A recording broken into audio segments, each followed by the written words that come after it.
আমার সম্মানিত ভাই এটিএম আজহারুল ইসলাম বলেছেন রাখে আল্লাহ মারেকে, কিন্তু আরেকটা তিনি বলেন নাই ধরে আল্লাহ ছাড়ে খেয়ে।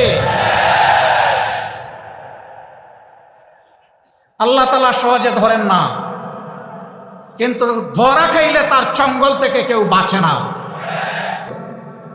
আজকে জীবন্ত যে শহীদ আপনাদের সামনে দাঁড়িয়ে তার জীবনকে মহান আল্লাহর জন্য ওয়াকফ করে দিলেন এবং বাংলাদেশের জনগণের জন্য কাজ করার যে আকাঙ্ক্ষা ব্যক্ত করলেন, আমাদের ওই সমস্ত নেতৃবৃন্দ বেঁচে থাকলেও বাংলার প্রতিটি প্রান্তরে ঘুরে ঘুরে আজকের এই হতাশাগ্রস্ত জাতিকে তারা আশা জাগা নিয়ে কথা বলতেন, তারা জাতিকে নূতন করে পথ দেখাতেন।